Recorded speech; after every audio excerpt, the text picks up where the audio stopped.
Hello, my podcasters. Welcome back to Life Unfiltered with Joe. This is episode 14, and I am feeling better. If you guys listened to my last podcast, I was not feeling great.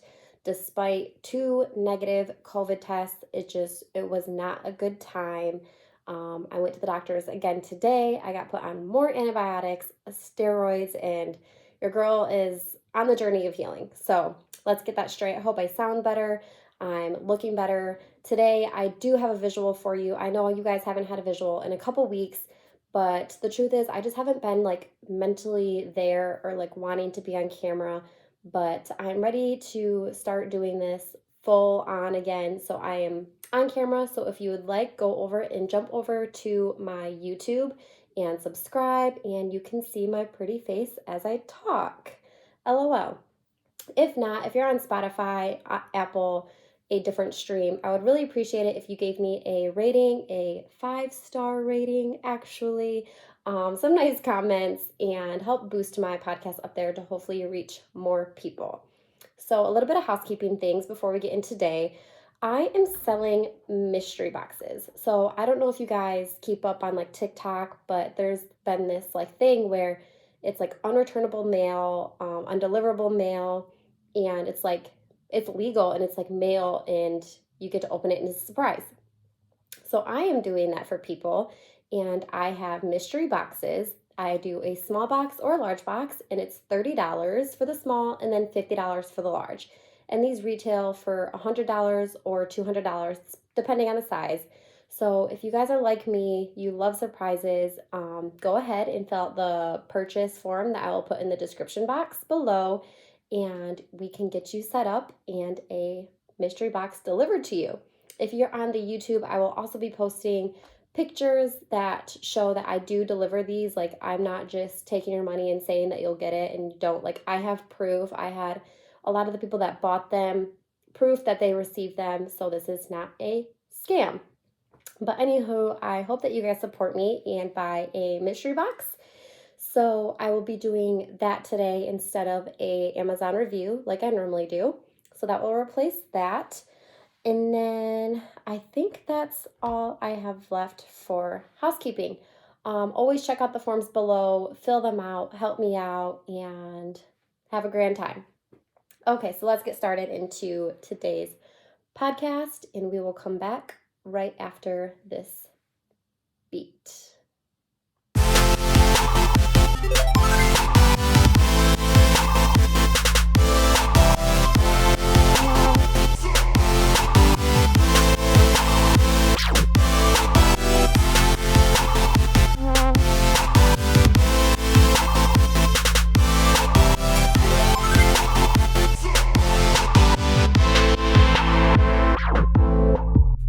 Let's get started. So before I begin this episode, the first thing I want to say is I want to give out a trigger warning. So if you are triggered by sexual assault, if you need help, I encourage you to reach out. And if that is something that is going to trigger you, I really encourage you, as much as I want you to hear today's episode, to just go ahead and skip over it. I'm not going to be offended. I think your mental health matters and you matter, and I want you to be safe. So trigger warning, if I am not going to be what you're listening to today, check in with me next week. So there you have it. This is your opportunity to exit out.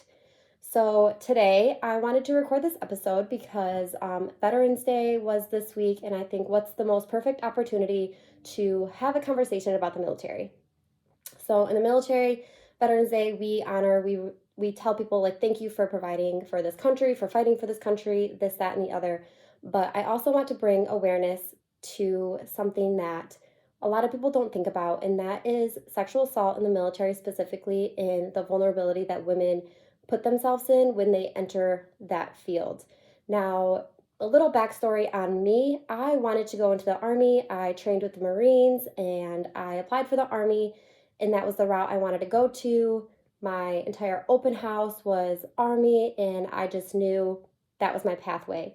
It did not work out for me, and I still think to this day, why didn't it work out? Why didn't it work out? And maybe God was protecting me, or whatever you believe in, the higher power universe, maybe that was protecting me, because what we're going to go into today is, it's not easy.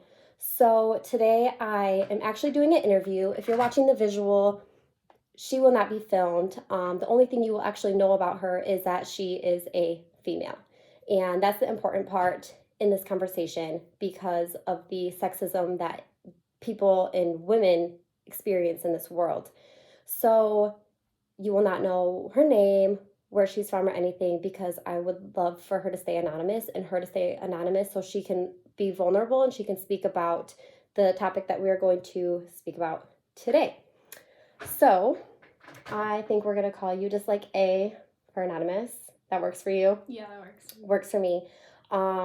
Okay, so we're talking about sexual assault today, and we had met, and I don't know how this conversation came up, but it came up, and I told you, like, I have a podcast, and I love being, like, open. I love just to stand up for people and to make people aware about things that's not going to be a casual conversation walking down the sidewalk. Yeah, it's hard. Yeah, and the fact that it's hard means that it's not well known because people don't want to talk about it. So I would love for people to know that not only you, but my listeners, that this is a comfortable environment, and I want you to feel safe, and I want you to be able to have a voice that you can have here and maybe that you can't have outside of here. Yeah. So that's awesome. So let's just get started with like how old are you? I'm 20. So you're 20, and how long were you in the military for? I was in for under a year. Under a year. I don't know if you might want to speak a little bit louder because I don't know if the mic will catch you. Okay, so under a year, and like what led you to going into the military? Like, tell me that. So growing up, I guess about the age of like 12, 13, I just had a fascination with the military. Like I was always reading history books about it. I was always watching movies, like anything I could get my hands on. I was just fascinated by it. And then like I started seeing videos and like just women in the military and like seeing their stories and their experiences, and I just thought it was so cool, and I just kind of became really fascinated and a little bit obsessed with the idea, honestly, of doing it. And so as I got older, I started just doing more research, looking into the jobs that I wanted to do, and figuring out what training I would have to go through, and like learn as much as I could about basic training, and like started working out and everything so I could be ready for it. And so when I got into high school, I was 17 when I enlisted into the Marine Corps. And I originally wasn't going to join the Marine Corps, actually. I was looking into the Army because I wanted to be a 68 Whiskey, which is a medic. And I couldn't do it because I have scoliosis and they wouldn't allow me in, which is, I think it's kind of funny because the Marine Corps is like the hardest branch to get into. At least basic training wise, it's the hardest one to go through.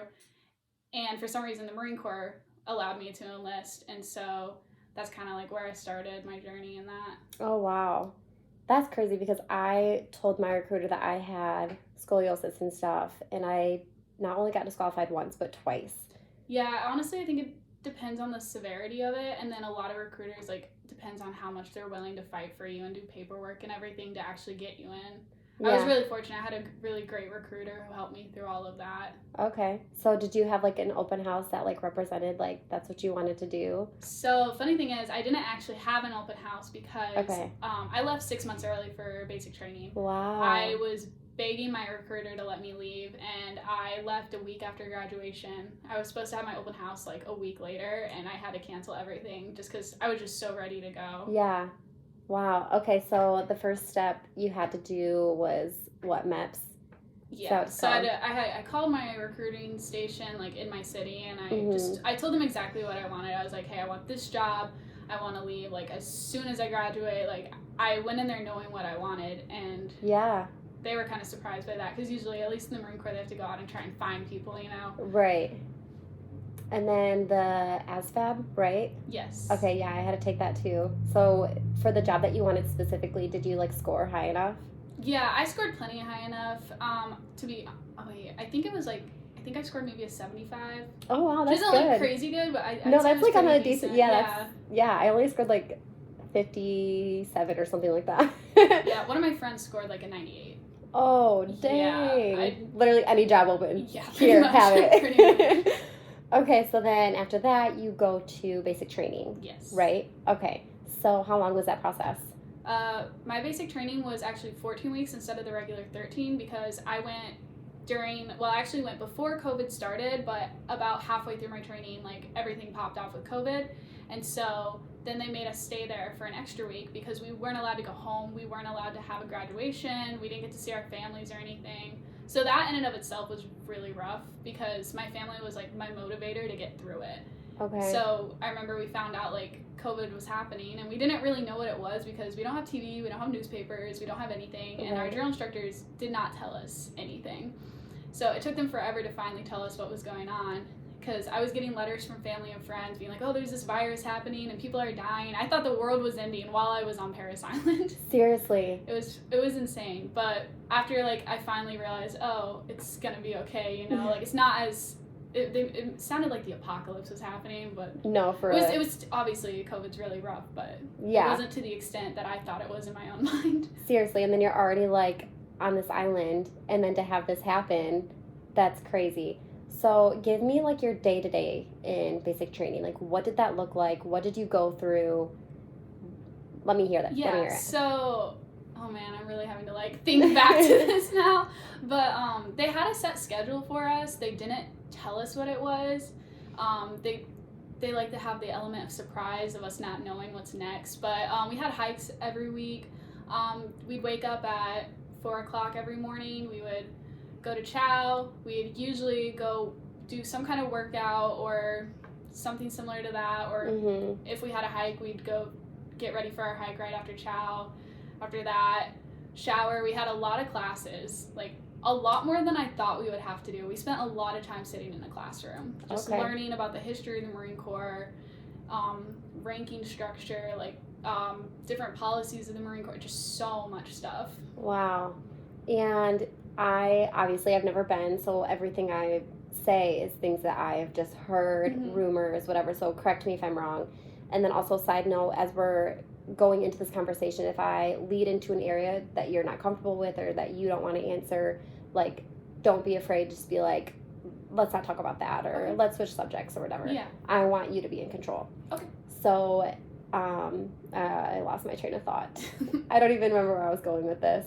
Oh, so I heard, and I don't know if this is true, during basic training, like, did you ever feel like your life was at risk as far as, like, you were hurting and, like, you couldn't get, like, the medical help that you needed, or, like, that it was, like, quote-unquote, like, torture? Like, did you ever feel that way? They definitely push you past your limits that you think you can handle, and I definitely say there was times where I wouldn't say, like, to the point of where I thought I was gonna die or anything, like, but it is very hard in different situations. They definitely encourage us to, like, go get medical help if we need it. Obviously, it's the Marine Corps, so they're very hard on us, so you would kind of get made fun of a little, you know, if you skipped out on a day of training. I wouldn't even say skipped out, because if you need help, you need help. But they would, like, be like, oh, you skipped a day of training to go to medical. But I had to go to medical, I believe, twice while I was in basic training. Like, I had pretty bad hip pain while I was there, so I had to go twice for that. Okay. But I wouldn't say it's, like, that extreme. I'd say on the hikes, I sometimes be dramatic and be like, I'm gonna die from doing this hike. But not everyone makes it, but I mean, like, you'll make it. Like, it's hard, but it's not impossible. So what if you don't make it? Like, what does that look like? Do you get sent home, like, 2 weeks in? Like, do you get sent home, like, right when they're, like, you're cut off? Like, no, so you actually, if you fail something, like, if you fail a hike, or we also have, like, we had to run a lot, so we had, in the beginning, it was only, like, 1.5 miles, 2 miles, and then later on, like, after maybe 3 or 4 weeks in, we were running 3-4 miles. I believe it was about 3 miles, but if you fail, like, a run or a hike, I think you can the hikes, if you fail that, you get dropped back to another platoon or another company, so you can get pushed back weeks into training. oh, wow. So you only have 3 chances, so if you fail something 3 times, you get sent home. Okay. So you would get dropped to another company, and then if you fail that company, you get dropped to another company. If you fail that company, you get sent home. Okay, sorry if there's a little break in that podcast, you guys. I had a phone call come in, which has actually never happened to me during a podcast, but it cut me off. So here we are. So we were talking about basic training and it's funny, on my phone call, you mentioned like a funny story. So Yeah. I need to hear this. My followers need to hear this. Okay, so I mean, I honestly have a lot of funny stories from boot camp. One thing I always see, like, people say is like boot camp is like the funniest place that you're not allowed to laugh at, and that's like the truest thing I've ever seen. Oh my gosh. But so one time we were all getting like information. We were like standing online like in our squad bay, and because our drill instructors had like come out, and I don't remember why they called us out honestly, but we were just standing there, and then all of a sudden we smelled poop somewhere, and I look, the girl like right across from me, in between their two racks, there was just poop sitting in the middle of the floor, and our drill instructor walked through and noticed it because someone had stepped in it, and she's like, who pooped on the floor? And we're all like looking around, and we're looking at the girls, like the four girls who slept in those two racks, and we're just like staring at them like, which one was it? And everyone's just like trying so hard not to laugh because it was hilarious. I mean, like, yeah, I don't know. I think whoever it was probably just too scared to ask to go to the bathroom. Oh my gosh.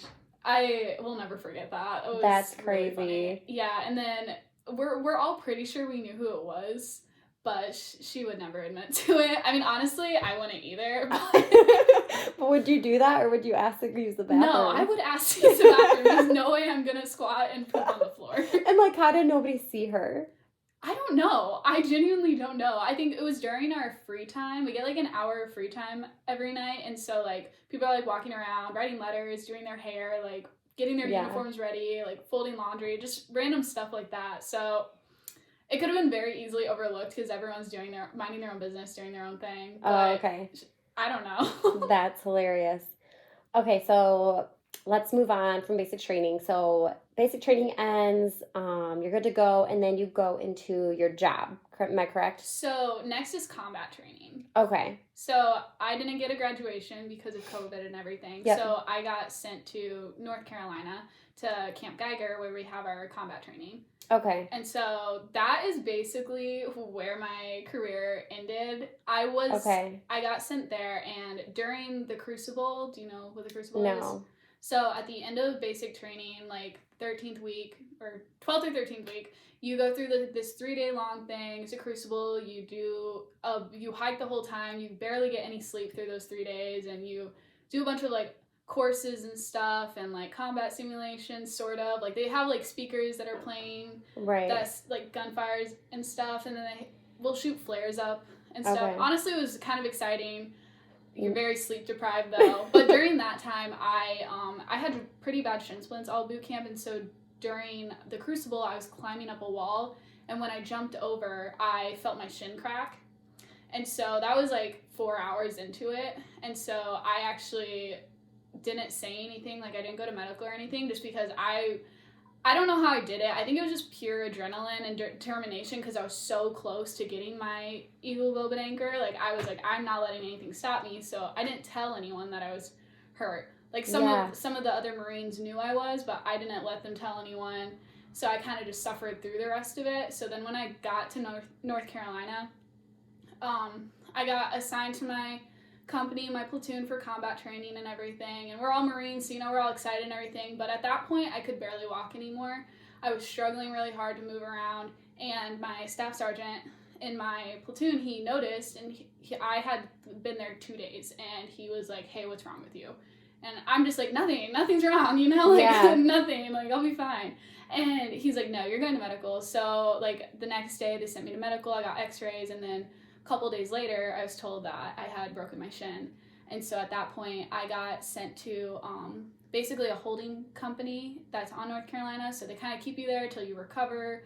They have medical and legal people there. Like if you're there for medical reasons or legal reasons, that's a whole nother can of worms that I hate that they put those two groups of people in the same company. Okay. But I got sent there afterwards to recover. Okay. So you stated that that's where your career ended. So you never... Okay. So did you ever become what you wanted to become? No. So my MOS was military police, and I was supposed to get sent after combat training to go train and become military police. So like I got sent to sorry, I got sent to that company to heal so I could finish combat training and everything. So like I was obviously like, I'm a Marine. I just never got to finish out my contract and finish out my job, which is Okay. still something I struggle with to this Right. day, just because I was so motivated, so excited for it. Right. But when I got there, that's where I endured like some assaults, and Okay. essentially that is how my career ended, was Okay. in that company. Yeah. So did you want to like open up about that? Like you were sexually assaulted, correct? Yes. Okay. Yeah. So do you want to open about like talk about how did that start? What did it look like? And like maybe like where or like I don't know, like tell me the first incident and like when you knew like this is not okay. Yeah, I mean, I had been there for, I want to say about a month and a half when it happened. Mhm. I remember it like very vividly, just because obviously it was traumatic and it Yeah. was ultimately how my career ended. But I specifically remember because I'd finally gotten out of crutches and got my boot taken off and stuff, so I could kind of walk around normally again. But it was another Marine, unfortunately, which Okay. I think is another thing that I struggle with, is like knowing that one of my brothers would do that to me. Right. And it happened very unexpectedly. It's not something I necessarily like want to go into detail with. Yeah, 100%. But it kind of came out of nowhere, you know? Okay. And it was very difficult. It took me about 3 days before I told anyone. Okay. Well, immediately after, I told 2 other Marines who I was friends with there, but it took me 3 days to fully process and like comprehend the fact that it had happened to me before I like reached out to my chain of command and like actually got help. Wow. Okay. So when you say another Marine, this is another person that you went to training with. He was not someone that I went to training with. Okay. He was already there, had been there for a while. Got on it. the space. Got it. Okay. So I did not know who he was until I got to the space. Well, I think telling someone even after 3 days, that's like a very quick turnaround, because there's women and there's girls who go years. Yeah. You know what I mean? So like good for you. Like you process that very quickly, and honestly that's something that you probably thank the Marines for, because they expect you to process things quickly and to learn quickly, and like you were able to use that strength in that situation. Yeah, I just knew that it took me a while to kind of really realize what had happened to me, and then once I did, I realized there's not a lot of female Marines, but in this place there were several, and I was like just thinking about it, and I did not want anyone else to go through what I had just gone through. So I wanted my chain of command to be aware. I wanted him to get what's coming to him. Yeah. So you said that you told 2 other friends. Yes. Looking back, are you upset that they didn't tell for you sooner? No, the whole 3 days we were like making sure I was okay, and they were constantly checking on me and taking care of me, and I think they realized like I needed like a minute to process it, and they kept telling me like, hey, you need to talk to someone.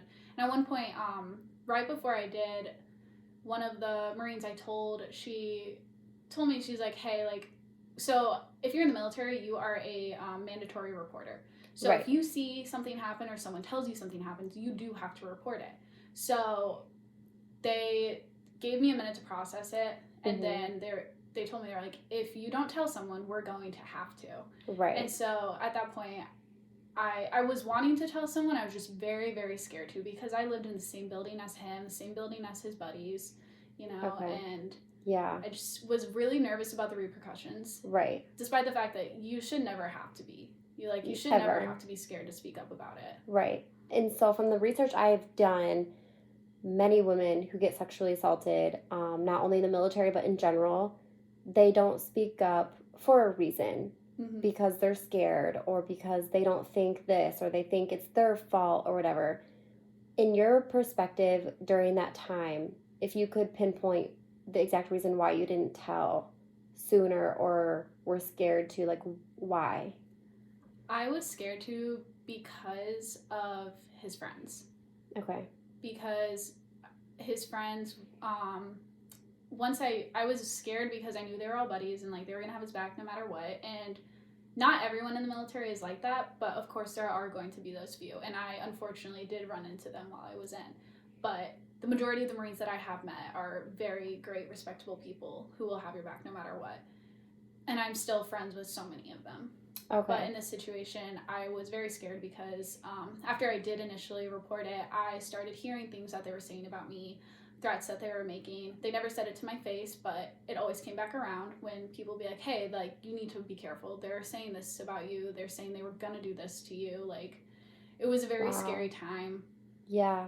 Knowing that there were so many people, not so many, there was really not that many, but still, like, you are put in a vulnerable state now where people are literally looking out for you to get you. Yeah. Is kind of how it sounds.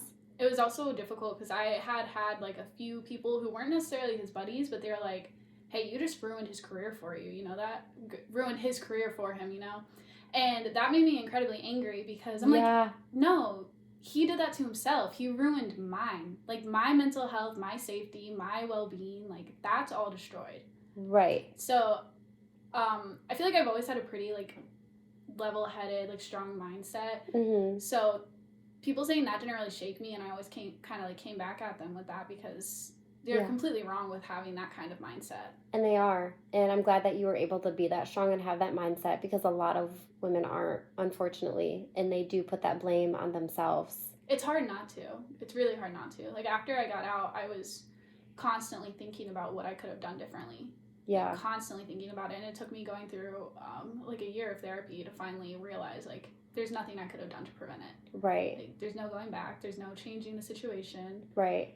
I think I became incredibly angry and bitter for a while because I realized, like, my career in the military is over and I really barely even started. Barely, and that was your passion. It was. I wanted to make a career out of it, and unfortunately it did not turn out that way, but I've found new passions and stuff since then. Good. So Good. I'm pretty happy about that. Yeah. But it is still in the back of my mind sometimes. Yeah, and it will always be to a certain extent because, you know, you had to go through that and that type of stuff just doesn't go away. It doesn't, no. So I did some research before we had this little meeting, and I read that 81% of the women who get sexually assaulted in the military do not report. 81%. Yeah. That's extremely high. It's not surprising to me. After being in, I have heard countless stories from, I want to say, almost every single woman that I know in the military who has gone through some kind of sexual assault. Wow. Or at the very least, sexual harassment. Wow. That is crazy. And most of the time, you don't say anything because it's like, just shut up and take it. Yeah. And like the fear that you said, like his friends, and then people are talking about you. Yeah. They put threats out on you. They'll twist it too and be like, they'll use a term like, oh, you're a barracks bunny. Like, you just sleep around with everyone here. Like, they'll twist it in any way they can. Yeah. That's so sad. So it is incredibly difficult to talk about. Right. I could not imagine. And then I also read that 77% of the sexual assaults happen in the chain of command, which was my next question, but you already mentioned it wasn't a person in your chain of command. He was not, no. No. So let's say he was, hypothetically, because 77% of these women, that happens to them.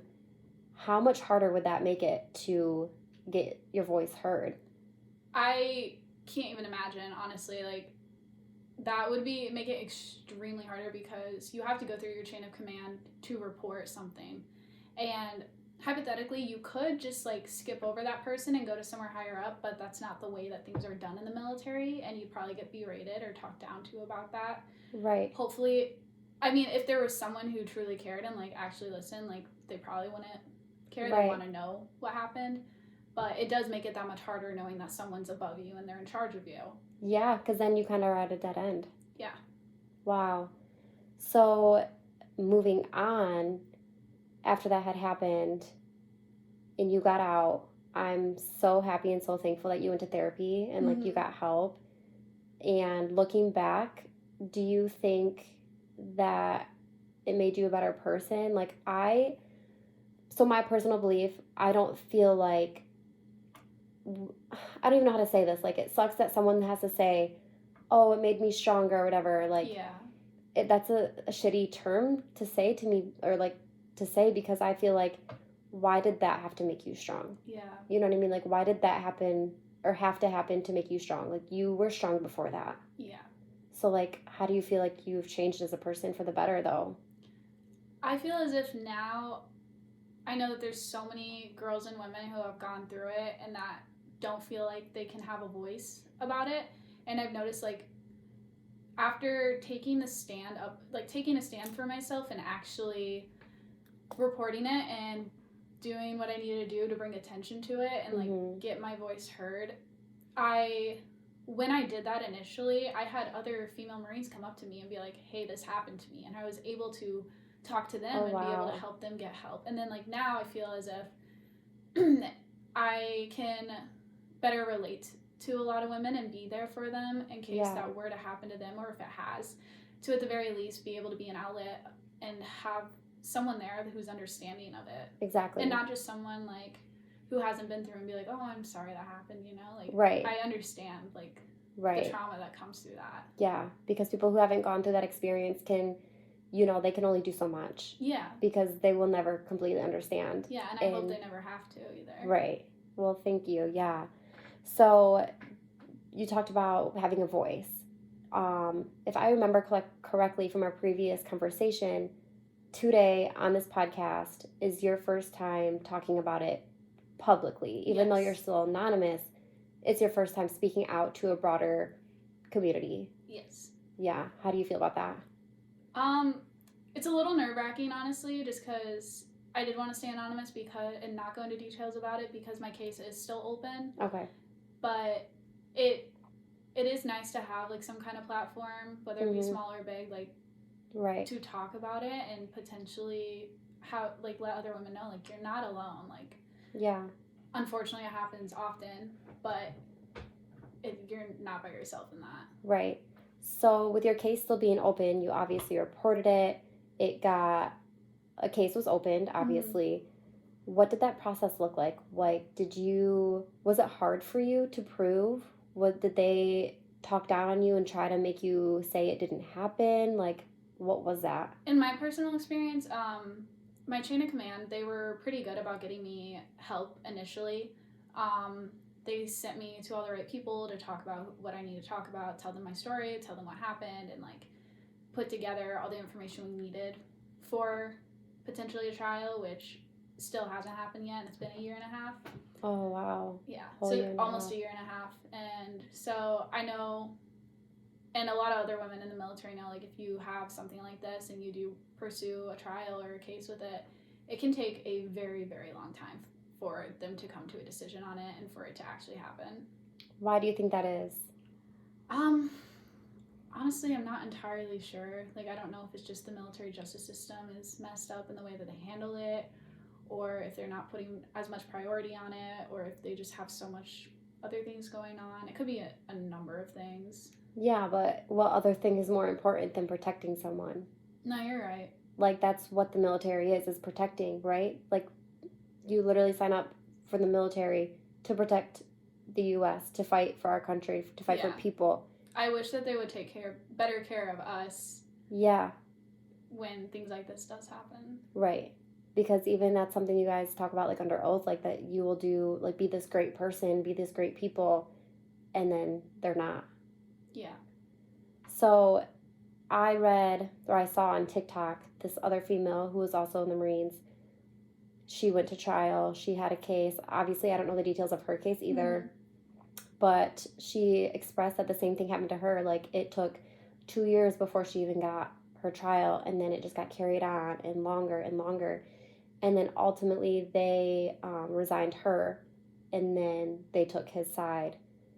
And are you scared of that happening? I'm not really. I guess I really don't like to let myself think about the potential outcome of it. From what did happen and from like everything that I have spoken to my chain of command, like my lawyers and everything about, I have a good chance at winning. Okay. And I'm not too worried about that yet. Like, I don't want to worry myself about it until it happens, you know? Just because I don't know when that trial is going to happen. I don't know when my case will be closed. Mm-hmm. But it could take a long time, and I just don't want to get myself all worked up over something that hasn't happened yet. Yeah, well, that's good. I'm opposite. I let myself run down rabbit hole. And I've definitely done that so many times, but since it has been such a long time since it did happen, I guess it's not that long, but yeah, you still went to therapy and stuff and were able to like, you know, work through that. Yeah. So being that your case is still opened, you've now moved on, you found different passions, different careers, what have you, do you find yourself in a normal day-to-day struggling with like triggers that you never had before? I do, yeah. Because it was something, like I mentioned earlier, that just kind of happened out of nowhere and was very unexpected. I get really freaked out if someone just comes up on me and I don't notice them, or if I don't see them, or that will, I get really jumpy easily. So if someone comes out of nowhere or just kind of like touches me and I don't know they're there, I get really scared. Right. So moving forward, obviously this is a thing that's common, we've talked about, and something that women don't want to speak up on because of the way the justice system is and things like that. Are you aware, because I'm not aware, are there any like petitions that like us civilians can sign or push to help women, like specifically in the military, to push for justice? I honestly am not entirely sure. That's not something that I have done any kind of research on or anything. I'm certain there's something out there, and I think more so it's just spreading awareness about it. Right. Because it's something that's pushed down so often that like they don't want us to talk about. Right. It's like, because it does happen to so many women. Right. Like you said, it was like 81%. Yeah, 81%, and that was in 2018. So that's not even today's. And then I forgot to mention, I did get these facts from protectourdefenders.com if anyone wants to look that up. But yeah, I think it's definitely just like giving people a safe space to tell their stories and like spreading the awareness. Like I personally haven't shared my story at all online. Like my family and close friends know what happened to me, but I will share other women's stories all the time. Right. If I see it, I reshare it. Wow. Just so people can see it, because I want people to understand like this is a thing that happens often. Yeah, and that brings up a point that I wanted to mention earlier. You said that when you came forward, multiple other women came forward to you, and I want to say like that makes you, in my opinion, like a leader. Like you're the one that stood up, and you're the one that started this like trickle down effect of like you being able to help others that like weren't as strong as you, and you should be so proud of that. Yeah, it definitely is a good way to look at it, despite like that whole situation being really hard on me. Right. Is knowing that me having the strength to speak up about it did help other female Marines. Yeah, like you had the strength for others too. Yeah. And that's amazing. Like I cannot tell you how proud I am. Thank you. Like I've mentioned to you, and like my podcasters know, like my platform is to stand up for people, and to know that a lot of females and women, like they don't stand up for themselves because of the way we're treated and the sexism, and like so to find other women that have that strength in them is so like I love that. Like I love that shit. Like yes, girl. Like stand up for us because we need it. Yeah. So wow, well I really appreciate you like coming on my podcast and like speaking out about this situation, even if it was for the first time, because this needs to be heard, and it does. This is going to reach someone, and that person, this podcast, you telling your story, saying that you're not alone, and them hearing that you were affected just as they have been, you know, this could encourage them to stand up. And like you did that. You allowed for them to feel like they can connect with you. And that's awesome. That's what I want. And also like if people haven't been able to have the strength to stand up for themselves, like that's okay. Like everyone deals with it in different ways, and like everyone copes in different ways, but like I just want other women to know like you're not the only person, and that it is, even being put through really, really difficult situations where you feel like everyone's against you, you can find the strength to still stand up and tell your story. Right. And there will be people who will be positively affected by that, and who will be glad to hear that from you, and people who are will be willing to help you as well. Yeah. So another thing like I want to say is like I'm thankful that you also like trusted me enough, because we have not known each other for very long at all. No. And the fact that you trusted me to, when I asked like, hey, yeah, like I will go on your podcast and I will speak, and like you trusted me to even come to my home and to essentially like allow this quote unquote stranger, because we're not that close, and we did just like really meet. Yeah. And you trusted me to be able to do this for you, because like I'm a helper like you, like I want to help you, and it makes me feel good knowing that I can be trusted. So I appreciate when that. you started talking about like how you were interested in joining the military and everything, I was like, oh, like that's cool. Like, yeah, I just feel like it's something to connect on, and it's easier to talk about things when you have something in common. Oh yeah, 100%. Yeah, and I don't know why, but then when you asked me like why I was only in for so short, for some reason I just felt kind of compelled to just tell you why. Right. Usually I just tell people it's because of my injuries. Oh, okay.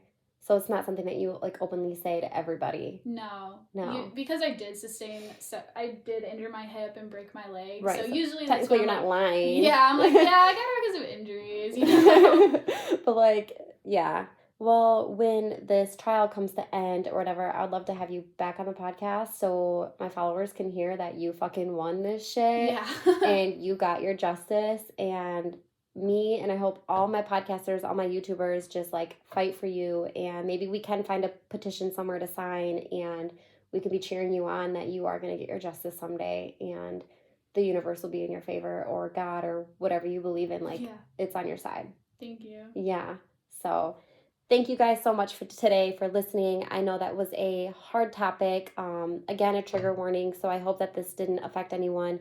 But if you are listening and you were sexually assaulted, harassed, you deserve to speak up, and you deserve to have that justice, and you have the strength to do that, because you are not alone. And there are people out there that want to help you. Me, the person I'm interviewing, you can find someone in your life that wants to help you and that will fight for you. So I hope that you guys enjoyed this episode, and I will see you guys next week.